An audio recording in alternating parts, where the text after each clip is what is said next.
Segunda parte, então, do contexto bíblico de Ezequiel. Nós paramos aqui no capítulo 15 e vai dizer, né, que Jerusalém vai ser lançada ao fogo, o profeta ali profetizando, né, a terra de Jerusalém vai se tornar um deserto. O profeta, então, o profeta Ezequiel, ele declara a Jerusalém que ela nasceu na terra dos cananeus, seu pai era amorreu e a sua mãe hitita. E no dia do seu nascimento, seu cordão umbilical não foi cortado. No mesmo dia em que nascesse, fosse desprezada. O Senhor fez Jerusalém crescer e se desenvolver. E o Senhor cobriu a sua nudez. Jerusalém ficou linda, entretanto confiou demais em sua aparência. E com isso se corrompeu em idolatria. Jerusalém se prostituía com vários povos, só que ao invés de receber pagamento, ela dava presentes. Então aqui agora o profeta começa a descrever que o próprio Senhor, né, que criou, vamos dizer assim, Jerusalém, né, que deu casa, que deu abrigo, que cuidou, que embelezou, que adornou Jerusalém. No entanto, ela se corrompe em idolatria e ela se prostituía. E o pior, uma prostituta, ela recebe o pagamento pelo seu programa, só que Israel estava pagando para poder se prostituir. Então estava tudo bagunçado. O Senhor, ele diz que vai levantar os próprios amantes de Jerusalém para poder atacar ele.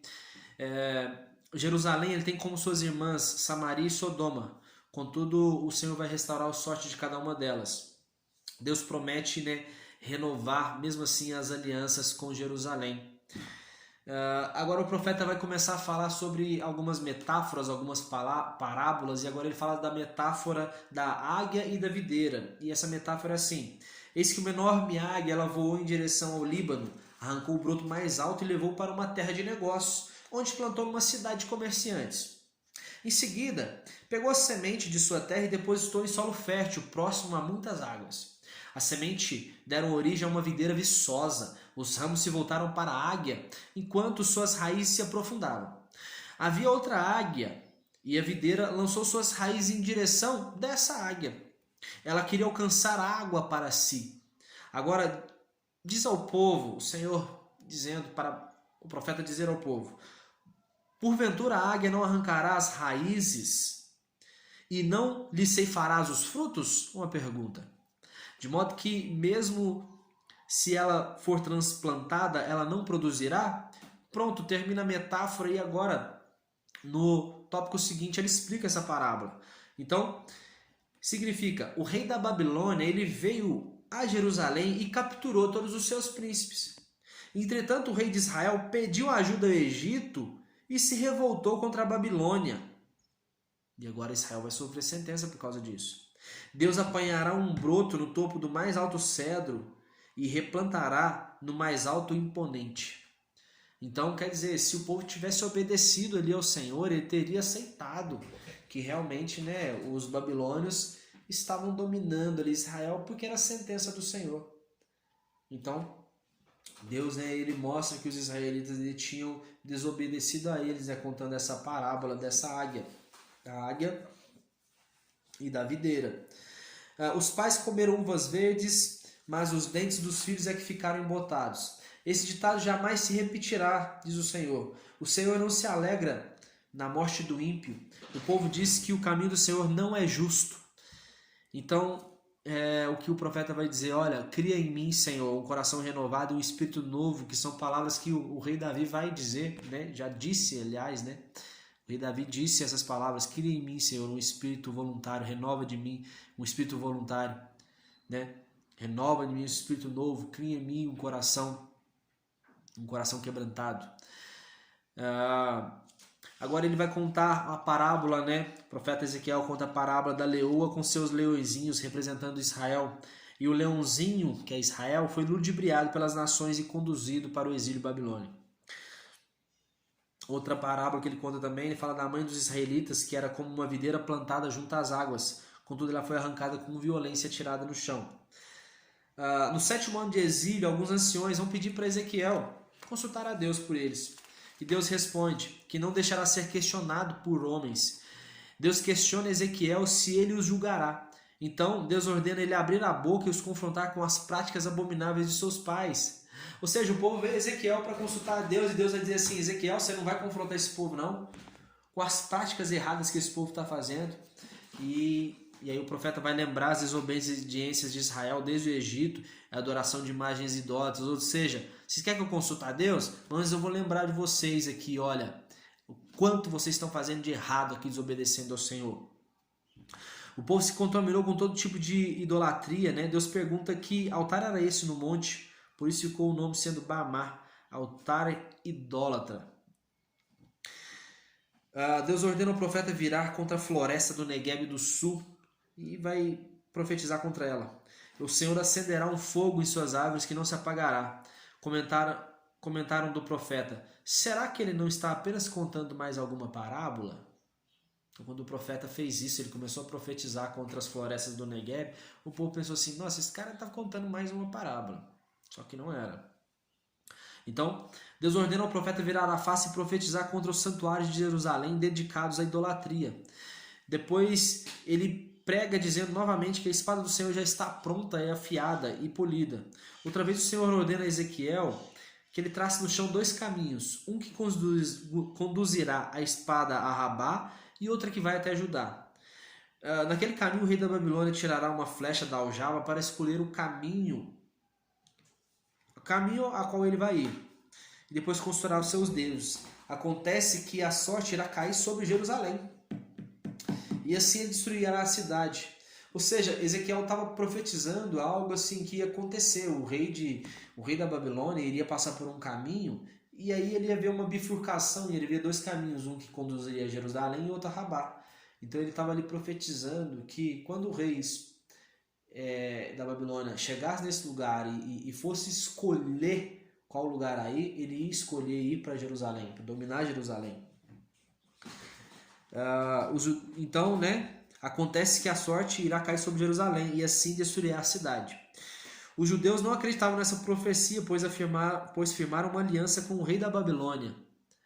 Olha para você ver, os israelitas eles estavam tentando, sabe, eles estavam corrompidos, né? Estavam fazendo aliança com povos rivais, povos que não estavam nem aí com Deus. Então o profeta chegou e dizia assim: olha, o rei da Babilônia vai escolher vir para Jerusalém, destruir Jerusalém. E eles pensavam assim: ah, você não sabe de nada, profeta. A gente já fez uma aliança com o cara, a gente já comprou o cara. Só que eles estavam completamente enganados. Entretanto, o Senhor, quando visse o rei da Babilônia vindo ali, ele ia lembrar o rei da Babilônia toda a malignidade que eles cometeram. Então foi assim que aconteceu. O rei da Babilônia veio e dominou Jerusalém.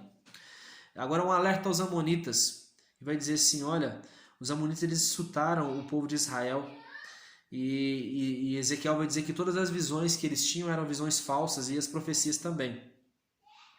Deus instrui Ezequiel a confrontar os israelitas por suas práticas repulsivas e pecaminosas. E olha o que estava acontecendo ali no meio do povo de Deus.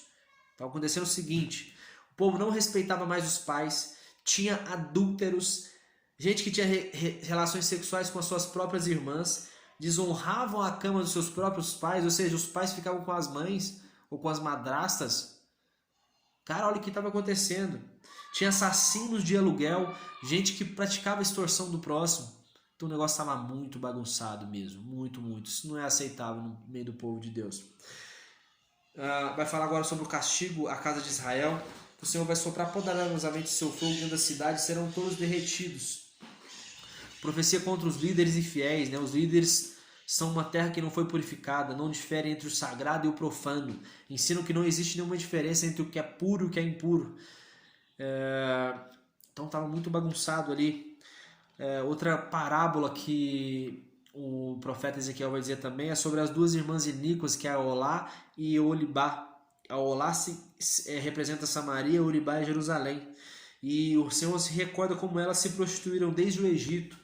Por isso o Senhor as entregará nas mãos daqueles que as odeiam. O Senhor vai falar também da panela enferrujada. O Senhor ordena ao profeta Ezequiel pegar uma panela com água no fogo, para ele colocar pedaços de carne naquela panela e encher com ossos. E deixa cozinhar até que os ossos fiquem cozidos. A panela agora está com a panela vai ficar com várias marcas de ferrugem. E elas não vão desaparecer. O Senhor ordena ao profeta, então, depois disso, tirar a carne, não escolher quais pedaços, tirar daquela panela. Depois coloque lenha e acenda um fogo. E ferve bem toda a carne. Logo, depois coloque a panela vazia sobre brasas, que a panela se aqueça tanto que chegue a brilhar e se consuma toda a sua ferrugem. Então isso ele estava querendo dizer o seguinte, que a ferrugem daquela panela não saía com fogo. Essa panela é Jerusalém e a ferrugem, elas são os pecados.